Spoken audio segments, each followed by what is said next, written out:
Week 3 of the NFL season is already upon us as the Indianapolis Colts are traveling out east to face the Baltimore Ravens in a showdown between quarterbacks. Or will it be? Will we see Anthony Richardson versus Lamar Jackson this weekend? Let's talk about it.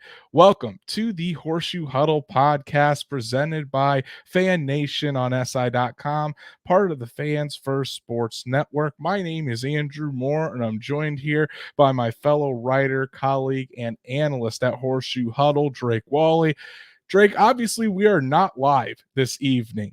We are pre-recording this episode because some logistics have gotten in the way, but it's okay, guys. Sometimes this is just how we have to do things. But hey, we're still going to deliver top tier Colts content. We're recording this on Wednesday evening, so if things have changed in the injury report since then, we apologize. Or if there's been other news.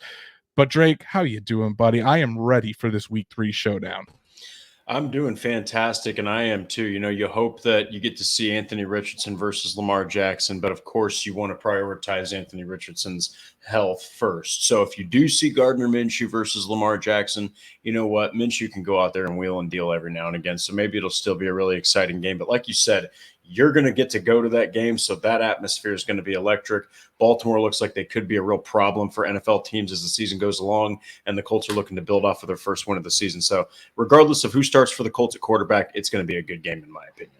Yes, I will be there in Baltimore taking in the action. That is my away game for the year. Maybe might add another one towards the end of the season. We'll have to see about that. But heading out to Baltimore, super excited about that. Get to check out that area, check out that stadium for the first time, and see this Colts team once again up close and personal. And if you haven't done so, please follow us on all of our social medias, like Horseshoe Huddle on Facebook, follow at Colts on FN on X, and subscribe to the Horseshoe Huddle YouTube channel. Hit that bell so you know whenever Drake and I are going live, whenever there's a new episode, a pre-recorded episode like tonight, so you never miss an episode. And if you can't catch us on YouTube, Apple, Spotify, Google, wherever you listen to podcasts, we're on there as well. So make sure you subscribe and give us a 5-star review on that. So without further ado, let's dive right into it. Drake, Colts are 7.5-point underdogs as of Wednesday evening to the Baltimore Ravens. Vegas really is not giving the Indianapolis Colts a shot at this victory. And I think a lot of it will depend on the health of Anthony Richardson. So again, as of Monday evening, Anthony Richardson is still going through the concussion protocol. He did not practice today on Wednesday, and I would assume that he would probably have to practice tomorrow on Thursday. Even in a limited capacity for there to be a chance that he plays on Sunday. But even outside of Anthony Richardson, this is a very tough Baltimore Ravens team, Drake. 2-0. They just beat the Cincinnati Bengals last week. Lamar Jackson seems to be clicking on all cylinders. It seems, especially in the second half. I saw a stat today that he has a 90% completion percentage and a quarterback rating of, I think, 142 in the second half. Just ridiculous by the Baltimore Ravens superstar quarterback there. So very, very tough matchup for the Indianapolis Colts and probably the best team they've faced so far. Yeah, and you know what? They're actually getting. Let me look here. Yeah, I believe they're getting Marlon Humphrey back, and I think that he had like an injury either in the first game of the season or it was still kind of lingering going into that game against the Bengals. But that's an absolute hell of a football player right there. You got guys like Roquan Smith. You got guys like Patrick Queen. I mean that's an absolutely scary defense, and I can't remember who the safety is from Notre Dame. Kyle Hamilton. Another absolute monster, and he played great as a rookie. So he's coming into his own. And then you got the offense. I mean, Mark Andrews is always a threat. I know that the ground game's a little bit different without J.K. Dobbins, but even with guys like Gus Edwards and Justice Hill, you can still get the ground game going. And, of course, Lamar Jackson's the quarterback he is. You got Odell Beckham Jr. You've got Zay Flowers, who's coming into his own. And Rashad Bateman, if he's healthy, can always give you problems. So the Colts are going to have their hands full. I still think that it's going to be a little bit closer than people think it's going to be, just because of the Colts Colts defensive front and their linebackers alone, they're going to really give Lamar a lot of issues. He's going to be running around a lot, getting away from pressures, because regardless of who plays that defensive front, they're probably going to get pressures just because they're so talented. So going to be a tough matchup for the Colts, but it's good for a young team to take on a team that is as hot as the Ravens right now. The last time the Colts played the Baltimore Ravens was, I think it was that 2021 matchup when we saw Carson Wentz was the quarterback of the Colts. The Colts got out to a huge lead, and then Lamar Jackson and the Ravens stormed back on that Monday night, took it to overtime, where the Ravens eventually ended up getting the W. But Carson Wentz isn't here. Anthony Richardson is the starting quarterback for the Indianapolis Colts, and obviously that's pretty. The update as of Wednesday night, he's still in the concussion protocol. Shane Steichen did say that he is progressing well, but we all know how Shane Steichen is at this point. He's not really gonna give too many details, and that was about it as far as Wednesday. We'll have to see if he practices on Thursday and Friday. But Drake, let's dive into this here. Let's say that Richardson does get through the protocol and is cleared to play on Sunday, gets to start. What do you imagine the game plan being if Anthony Richardson is there behind center, whether it be Ryan Kelly, Wesley French, as Ryan Kelly's dealing with his own concussion? But what do you think? How do you think the Colts are going to attack this Ravens defense if Anthony Richardson is the quarterback? Well, see, they've been good against both the pass and the run. So it's like you're still going to have to try to run the ball. You got to be able to run the ball against anybody with this offense. Okay. Again, your quarterback is incredibly inexperienced, but he also gets to run the ball too. So that's going to help kind of open up things, because it's a little bit of diversity with the running game. It's not just Zach Moss or the running backs. You've also got Richardson. I think they're also going to get play action. I think they're going to continue to do the RPOs and give him easy one read boom. They're going to continue to make it simple on him. But this time, I do think that it's not the Houston Texans that you're dealing with that secondary, okay? It's a completely different ball game when you have Kyle Hamilton back there, who can not only take the head off of your receiver, he can also take the ball away from your receiver, and he can also take the ball from your receiver for a fumble or for a forced fumble. So this is an absolute dog of a safety. I still think that they're going to try to maybe unload a little bit more for Richardson this time, okay? Let him go out there on that big stage against a really tough team and maybe take a shot down the field. Look for Alec Pierce. Look for, those deep shots with Pittman potentially. But I also just think that it's going to be, just a lot of him handling the offense. I think that they're going to, again, kind of going back to it, they're just going to let him do a little bit more, handle a little bit more, because maybe you want to see how he's going to handle being away against a team that has really, really intense fans. And right now they're one of the hotter teams in the NFL, even just after 2 weeks. This matchup is so unique for the Indianapolis Colts offense because the defense they're going up against, they face a mobile quarterback every single day in practice. So they're better equipped to handle an Anthony Richardson versus what another team does, maybe like a Minnesota Vikings with a Kirk Cousins or a I don't know, a team like the Tampa Bay Buccaneers that has a Baker Mayfield who isn't as mobile. But when you're talking about the Baltimore Ravens, they see Lamar Jackson every day in practice, so you can kind of simulate those things of what Anthony Richardson is going to do in the quarterback run game. But what you can't simulate is what Shane Steichen brings to the table. Shane Steichen is an elite play caller. He's going to have some things up his sleeve to make the easy reads there for Anthony Richardson, to get his guys open so Richardson can connect with Michael Pittman, with Kylan Granson. We'll talk about Alec Pierce in a bit, but I would assume you're going to see a lot of what we've seen in the first two games. Simple reads for Anthony Richardson, getting the ball out of his hands quickly, being able to use his athleticism when it's available, using that quarterback run game. But again, just not putting too much pressure on the rookie, especially in a week where he isn't going to be 100% the entire week. He's not going to get all of the first team reps like Gardner Minshew got all the first team reps today. So it's going to be a little bit different for this Colts offense, just because of the fact that Richardson might not be out there all week in practice. So But I do think that I trust Shane Steichen. If Anthony Richardson does play, he's going to have a really good game plan for Anthony Richardson to make sure he's comfortable, and a game plan that Richardson can go out there and execute, even though they're going up against a really tough defense in the Ravens. Yeah, and it's not that you always want to play to win, okay? But like the thing is, this is an interesting kind of special case for the Colts this season because yes, they could shock some people and win more games than they were expected. But also if they don't, who cares? I mean, what really matters is that Anthony Richardson develops, the young guys around him and fellow rookies develop on offense and defense, and Shane Steichen develops as a head coach because he's never done this before in this capacity. Now, it's great because he's called all the plays before and he's developed all the quarterbacks before.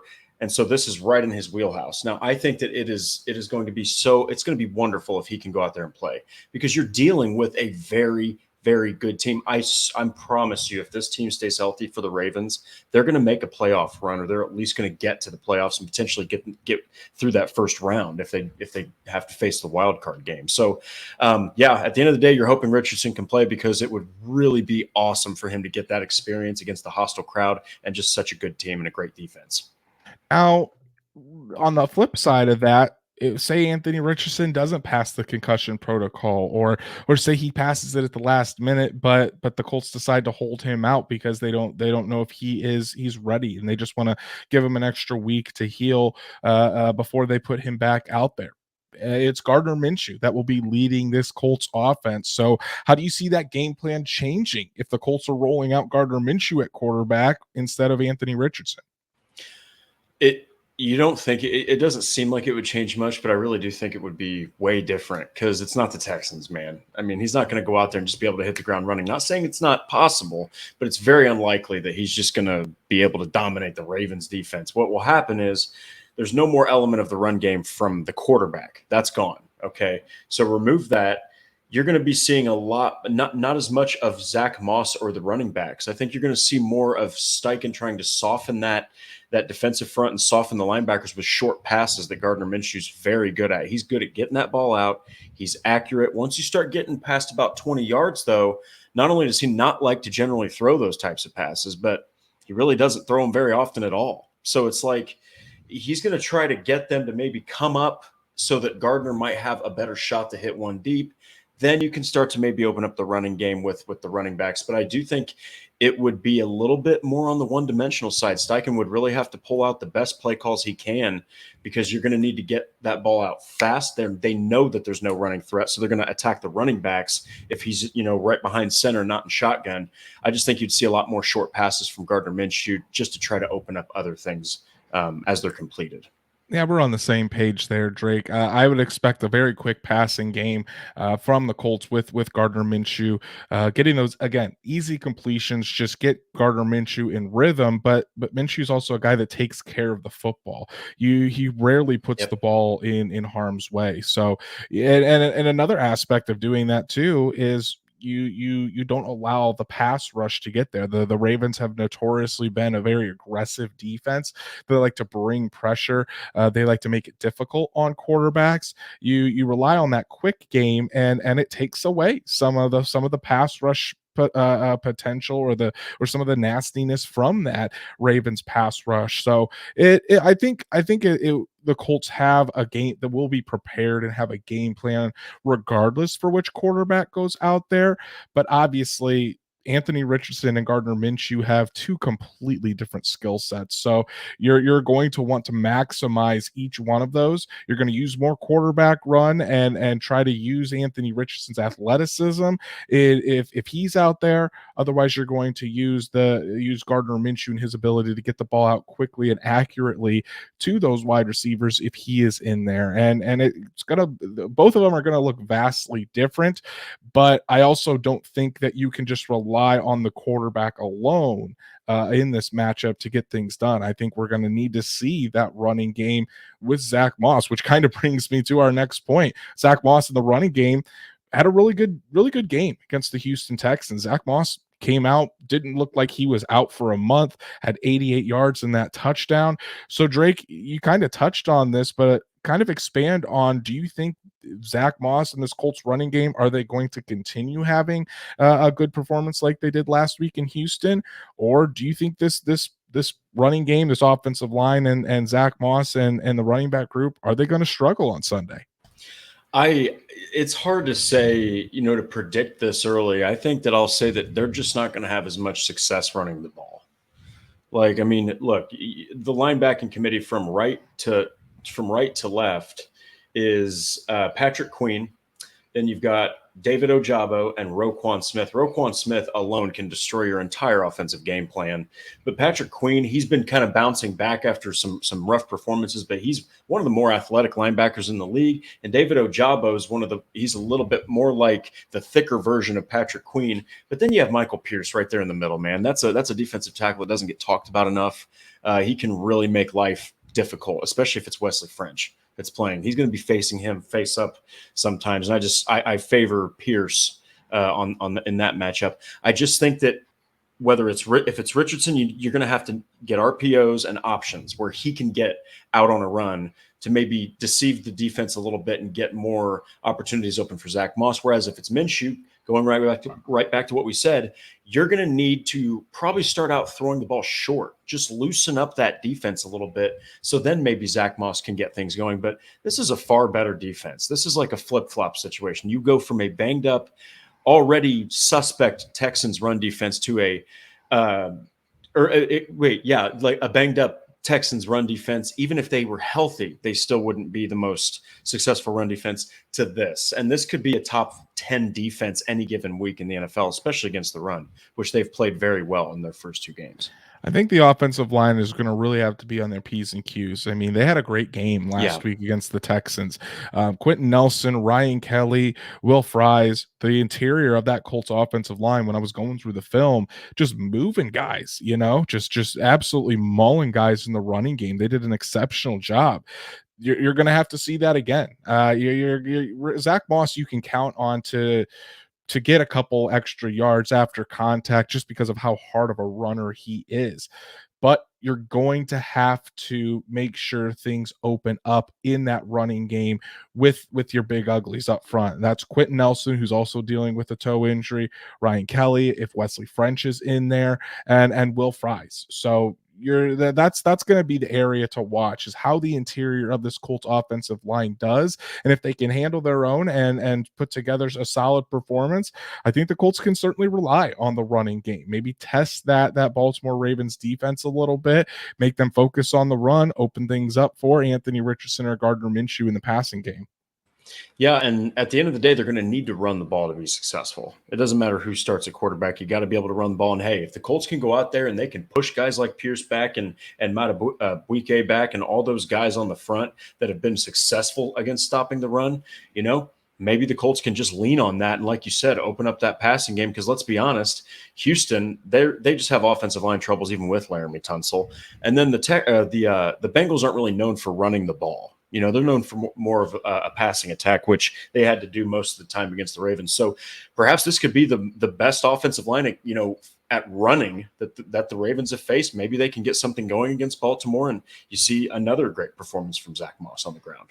Exactly. And if the Colts do have to go through the air, we've already seen Michael Pittman Jr. have a really good start to this season, 16 catches and a touchdown already in those first two games.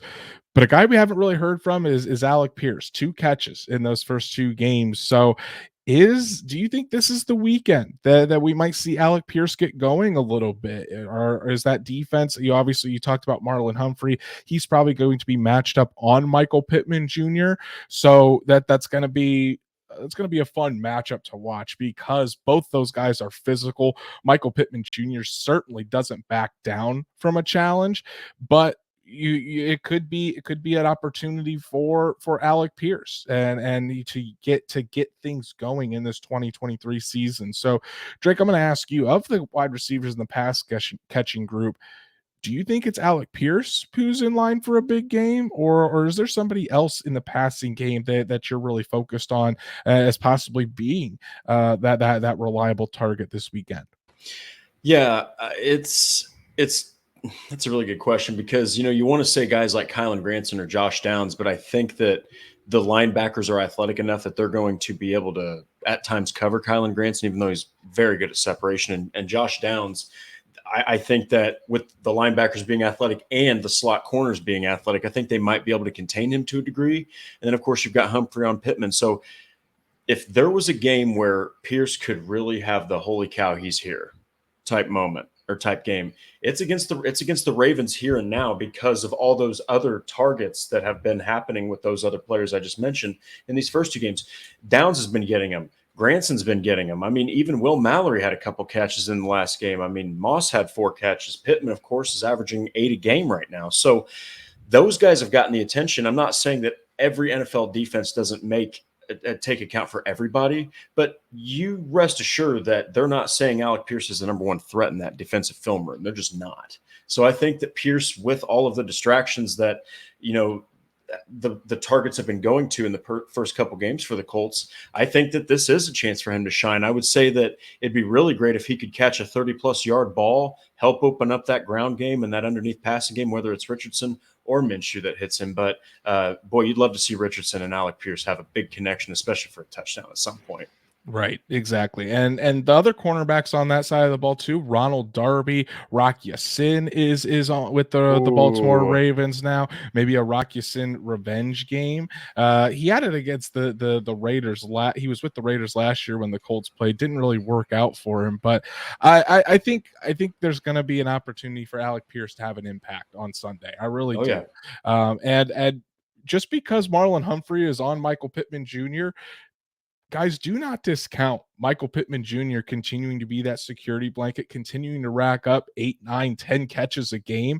That seems like what his role is going to be in this offense. So Michael Pittman is the go-to guy. So I would not be surprised if the Colts move Pittman around to get him into some favorable matchups, so that way he can take advantage of this secondary. But Drake, I already mentioned it that the offensive line is going to have a really big test on Sunday. I mean, they've had a pretty decent couple of games, and so far in the grades they've looked good. I mean, Will Fries was, according to Pro Football Focus, was one of the best offensive linemen in the NFL last week. So, and I think even Ryan Kelly is currently the highest graded center in the NFL. But the Baltimore Ravens are a different beast. This is going to be the true test for this offensive line. It's going to be a true test for Bernhard Raimann. How is he going to do against Odafe Away, the pass rusher for the Baltimore Ravens, who got off to a really hot start last year?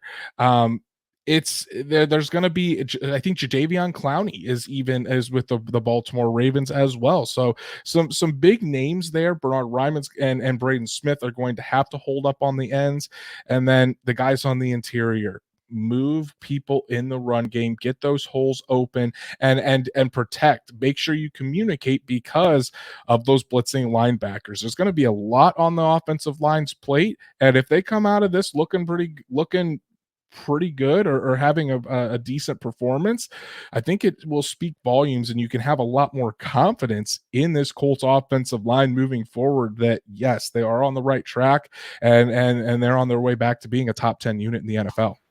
Yeah, and especially if they do it with a strong ground performance again, and you're seeing north of 4.5 yards a carry from the running backs, and if Richardson plays, he's got a healthy dose, of carries and yardage too. But I think obviously Braden Smith, it's a big test for him just because of the fact that he's one of the most important linemen on the team. But he's also experienced. He's seen the toughest of the tough in the NFL. I think it's really a test for, like you said, Bernhard Raimann, but also Will Fries.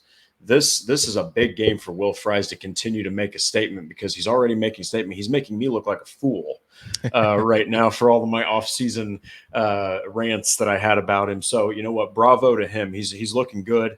Bernhard Raimann, like you said, he just looks like he's in the pocket. He looks like all this experience is starting to really play valuable for him. He makes the most of those snaps. But man, you're dealing with a very difficult defense that's going to give you a lot of different looks, and they're going to switch out pass rushers on you too to just keep you guessing. So I think it's awesome that the Colts get to play the Ravens, because the Colts overall are the third youngest team by average in the NFL. And if Richardson plays with guys like Raimann, with guys like Fries, even Moss, who's still pretty new to the Colts, I think this is great. It's a good experience for the whole team, and it's great for Steichen to have to call plays against that defense too.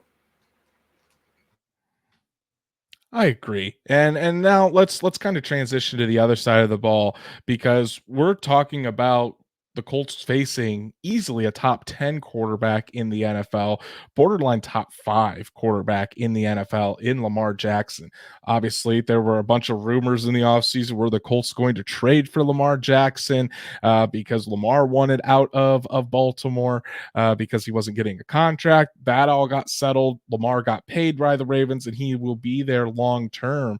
But it's really this defense. The main thing this defense is going to have to focus on containing Lamar Jackson, not allowing him to take over the game with his legs, making sure that he does not escape the pocket and get outside. And with a Colts defensive line that has been absolutely on fire recently, I think they're going to be up for the challenge to really try to contain Lamar Jackson, try to get pressure up the middle. Talking about DeForest Buckner and Grover Stewart, big test for this Colts defensive line. But honestly, Drake, I think they're up for it. Yeah, and they're going to approach it differently because you're not going to see the ends going for the pass or like going for a sack as often. You'll still see it, but you're going to see them more bowing out and just staying where they're at to try to kind of allow the interior to get pressure or blitzers or just force Lamar to do what he doesn't do as well as he runs, which is pass from the pocket. Yes, Lamar's out there throwing. It's hard to say that right now because he's 74.5% completion percentage, which is just ridiculous. But that's the way you beat him. Okay, you don't let him start to run all over you because then it does open up even more opportunities to hit passes. And I do think you're going to see a really great, or I think that performance it's most important that the interior has a big game because I do think that Ebicom, Odengbo, Pay, Lewis, the outside guys are going to hold their own. They're going to do that contain. They're going to probably even get a sack at some point. But man, you can't let Lamar get a pocket where he's looking downfield, no one's available, and he's got a pocket right in front of him where he can just go. It's the worst when a quarterback just darts right through the middle and there's no one around because everyone's covering receivers. So I think that those defensive interior guys are going to have a lot of work cut out for him.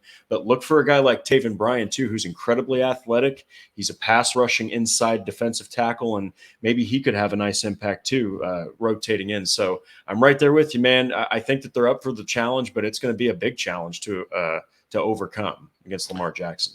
So last week, the Ravens on the offensive line were missing Ronnie Staley, their left tackle, and Tyler Lindenbaum, their center.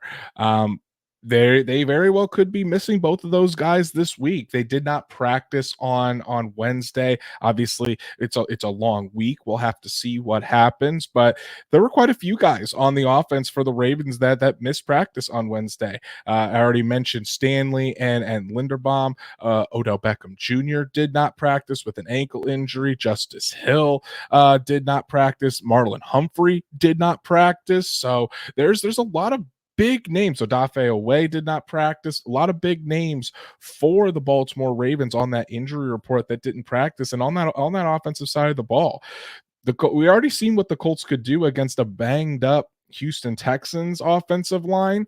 The Ravens could have a banged up offensive line too. And I do think it's going to be crucial for this Colts defensive line to stay. It's an attacking front. Obviously, we always talk about Nate Ollie and his guys. They pin their ears back. They go for the quarterback. But I do think it's going to be crucial for them to be very disciplined and in their contain, not to break contain of Lamar Jackson, because when he gets outside of the pocket and starts a scramble drill, that's when the big plays happen for this Ravens offense. I mean, that's when either Lamar could break one. Mark Andrews is very good at running the scramble drill with Lamar, finding open holes where Lamar can put it right on him. Obviously, we've seen Zay Flowers and Odell Beckham have success doing that. Keeping contained and really trying to pressure, like you said, Drake, pressure Lamar Jackson up the middle with DeForest Buckner, Grover Stewart, Dio Dangbo, whoever's in the middle there of that defensive line, forcing it and staying contained, staying in your gaps, so you're not opening up these holes for Lamar to just tuck it and run. And you get them in a 3rd and 9, and Lamar's able to pick up 10 or 11 and just keep the drive going. Yeah, this isn't Trevor Lawrence and this isn't CJ Stroud, man. This is arguably the fastest and most athletic quarterback outside of down the road, maybe Anthony Richardson. Right now, I mean, it's Lamar Jackson. And so you look at him, and it's an interesting way you have to approach it as a defensive front because, of course, you want to get the sacks. You want to put pressure on the quarterback. You want to do that.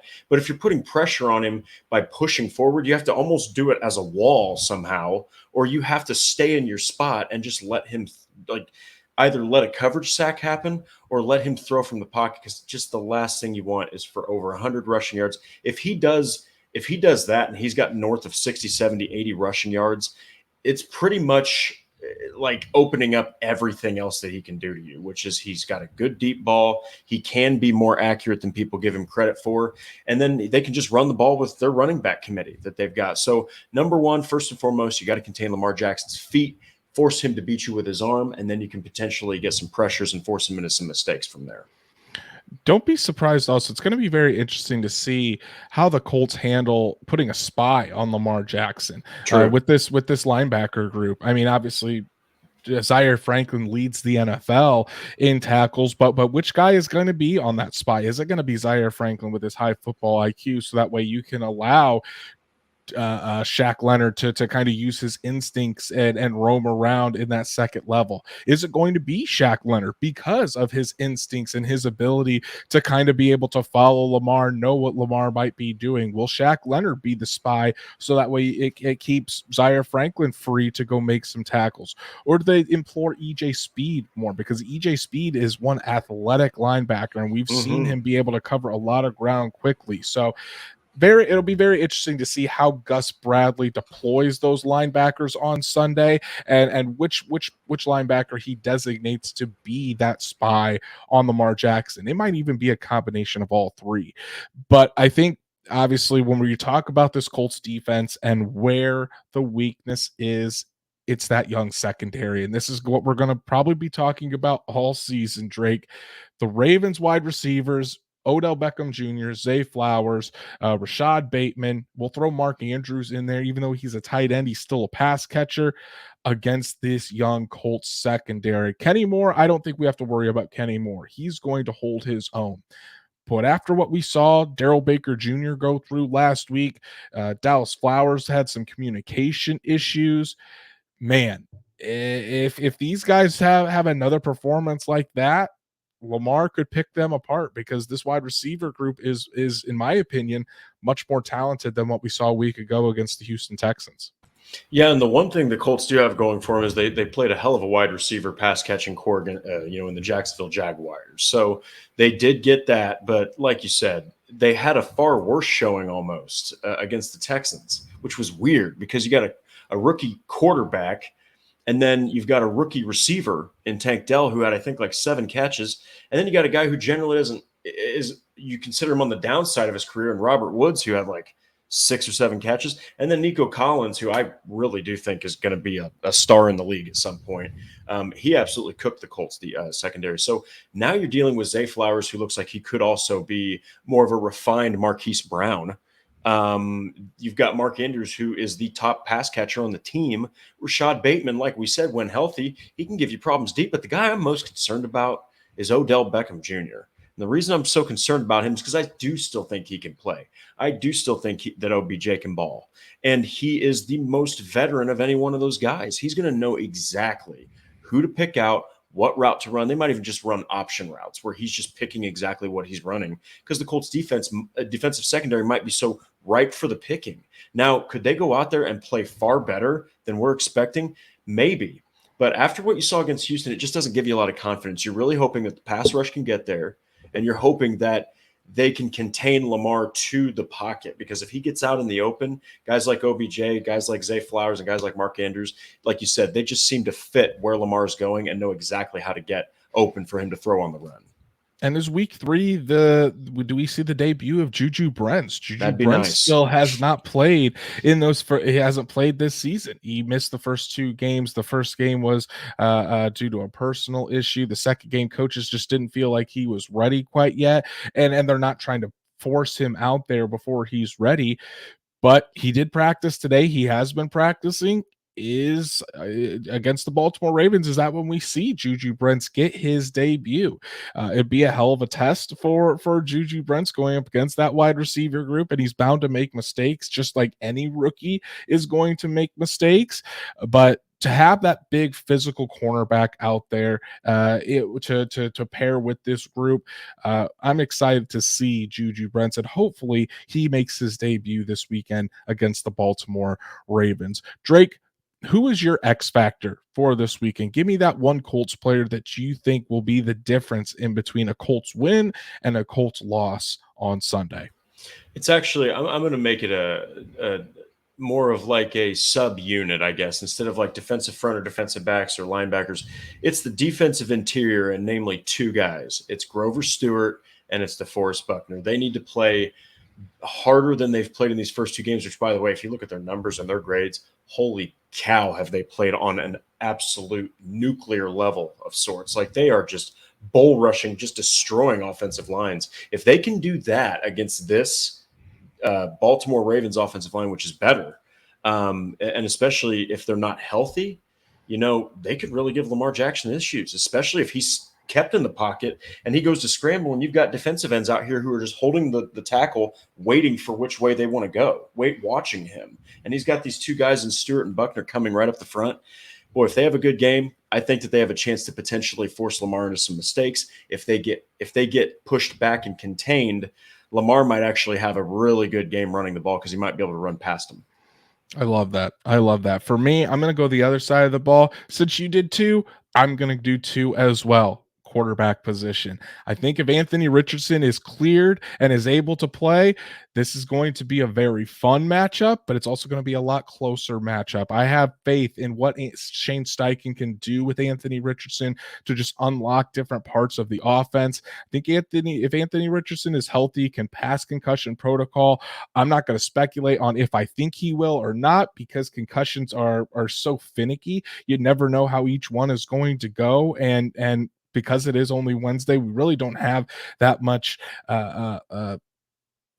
information on it either. But if Anthony Richardson can go, I think this is going to be a hell of a fight between the Colts and the Ravens. If it's Gardner Minshew, I just don't know if Minshew gives this offense enough firepower to go punch for punch with the Baltimore Ravens. So I think that's going to be where the difference is. I think if Anthony Richardson plays, you got a shot.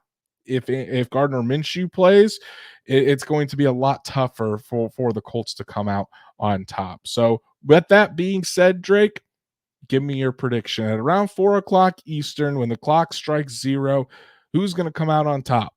The Ravens at home, or do the Colts get the upset?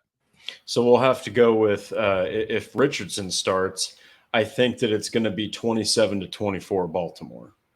I just think it's going to be way closer. So if you hear Richardson start, try to hammer the Colts, the Colts, get those points. Hammer that spread. 7.5. 7.5 is a lot. That's a lot of points. It's a lot. So if Richardson plays, it's going to be a 3-point game. Go hammer that spread. But if Minshew plays, I still think the Ravens keep it around 27, but I'll go 28-17. I just think that, like you said, I don't think that he gives them enough variety, because you can't over pursue Richardson from the defensive front. If you do, he's going to Lamar Jackson you, and he's actually far bigger than Lamar Jackson. So that's an even different issue than, like, Lamar will make you miss. Richardson will just run through you or around you. So I just think that Minshew's the pocket passer. I think that with the way that the defense plays for the Ravens, they're going to blitz more. They've got the athletic linebackers to do it. They've got the athleticism on the defensive line to do it. I'm just a little more confident in Steichen's play calling and how much it can impact that Ravens defense if Richardson's under center.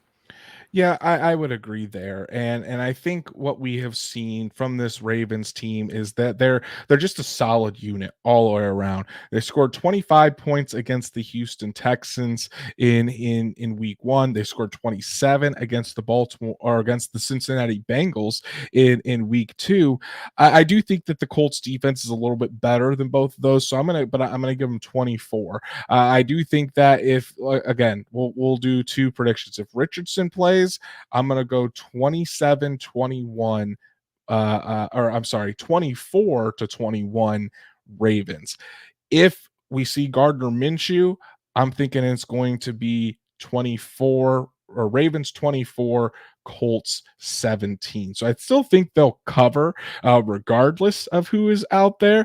But with Anthony Richardson, he's just worth those 4 more points, that extra touchdown to give your team a shot at the end. So, unfortunately, we'll have to see if Anthony Richardson can even play on Sunday. But if he can, I think it's going to be a lot closer than people think. Regardless, it's going to be a fun matchup to watch, a good test for the Indianapolis Colts to kind of see where they are against the team that has very high aspirations for this season. And hey, I will enjoy the Baltimore. It's supposed to be sunny there in Baltimore as well, so I'm going to enjoy the Baltimore sun taking in Colts Ravens there in M&T Bank Stadium. Regardless, so going to be a really fun matchup. But Drake, let's move to the Colts injury report. And again, since this is Wednesday, there were some guys that were limited, but I think it's more precautionary. Obviously, Anthony Richardson and Ryan Kelly did not practice today, still going through the concussion protocol. And Quentin Nelson missed again with that toe injury that he sustained in week 1. In my opinion, Drake, this might be something that continues throughout the season. We see Quentin Nelson not practice for a couple days, practice a little bit on Friday just to make sure he's good to go, and then play all game on Sunday. Wouldn't surprise me at all if that's what we saw out of Quentin Nelson for quite a bit this season. Yeah, and I was just about to say that too. Until he gets fully, until he recovers fully from the toe injury, they're going to do like a couple practices out during the week. He's just going to rest. And then, like you said before, like on the softer practices near the end of the week, they'll kind of have him just make sure he's got everything lined up. But yeah, compared to the offseason, the Colts are at least starting to trend in the right direction with these injuries outside of the potential concussions. So you like to see that. And boy, you really just hope that it's not going to get any more serious and Nelson can play, because that's a huge void to fill if he doesn't. Absolutely. And the guys that were limited today, Kenny Moore the second with a knee and Grover Stewart with a foot, both were limited, but it doesn't seem like either one of those is serious. And both guys should be good to go on Sunday as long as they don't suffer a setback. So, Drake, let's wrap up the episode here today with the latest Colts news and rumors. And we've just got some roster moves today. And one in particular I thought was pretty interesting. So the Colts did sign guard Arlington Hambright to the 53-man roster, brought Hambright back. He had some good plays during training camp.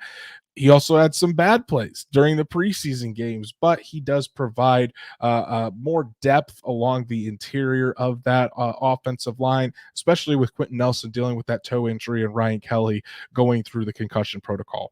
Yeah, and Will Fries, I know that he's been hot, but you also just want to be sure just in case this was a flash in the pan type of thing. So this is everything you just said and that I just said. That's why he's still there. That's why he's on the 53-man roster. Guess what? He can also play tackle. He did some of that in the preseason. So I think that that's a really good move. I know that that he had his down moments during the preseason, but hey, you know what? At the end of the day, he knows the offense, and I think that if you really need him, he's a good emergency piece to have.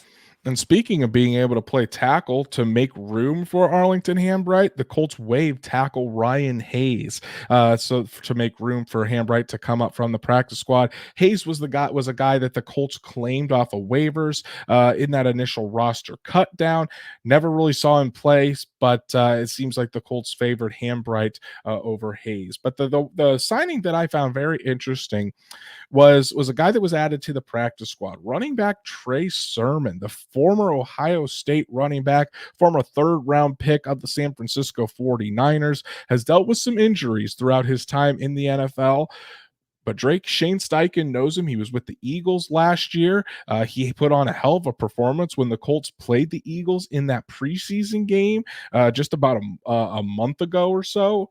And it provides some depth at a spot on the running back and the running back room, I should say, that desperately needs it with Evan Hall out. You still aren't going to have Jonathan Taylor till week 5 at the earliest. So Trey Sermon is a very interesting add to that practice squad. Well, and given that Jake Funk, with all due respect, is more of your practice squad variety, and Deion Jackson might find himself on the practice squad, don't be surprised if, Trey Sermon impresses, especially with his familiarity with Shane Steichen's offense. I wouldn't even be surprised at all if you see him promoted to the 53-man roster and actually out there taking carries with Zach Moss. Yeah, and I don't think you can assume that to be true, but you're right, Drake. Don't be surprised if we see a move where eventually Trey Sermon does come up to that 53-man roster. Not saying it's going to happen, guys, but just keep that name in mind as we go forward. But big matchup this weekend as the Colts take on the Baltimore Ravens. I've said it a few times now, but this is a very big test for a young Colts team to see where they stand against one of the more feared teams in the AFC. So that's our show for today, guys. Really, really appreciate you all tuning in. Even though Drake and I aren't live tonight, still appreciate everybody's support and everybody that tunes in every Monday and Thursday to talk Colts football with us. It really brings Drake and I a lot of joy. And if you haven't done so, please go follow us on all of our socials, like Horseshoe Huddle on Facebook, follow at Colts on FN on X, and subscribe to the Horseshoe Huddle YouTube channel.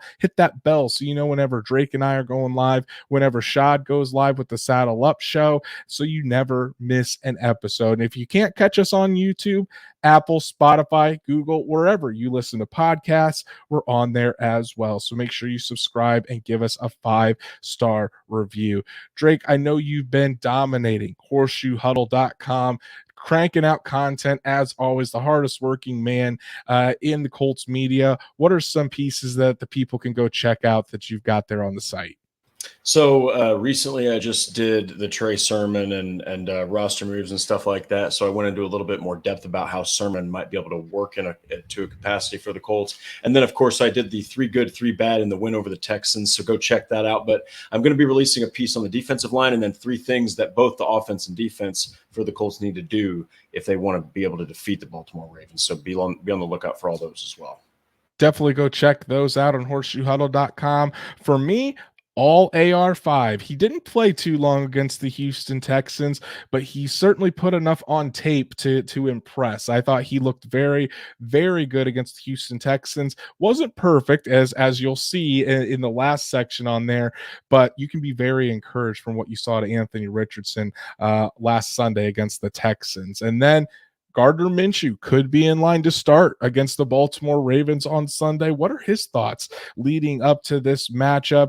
And what does Shane Steichen feel about putting that confidence into Gardner Minshew if quarterback 2 has to go on Sunday? So make sure you check all of those out and all the other fine writing by our colleagues at horseshoehuddle.com.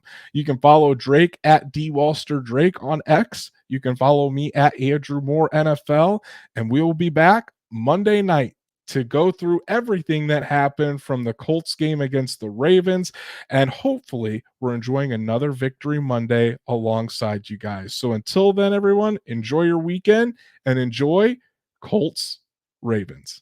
We'll be seeing you.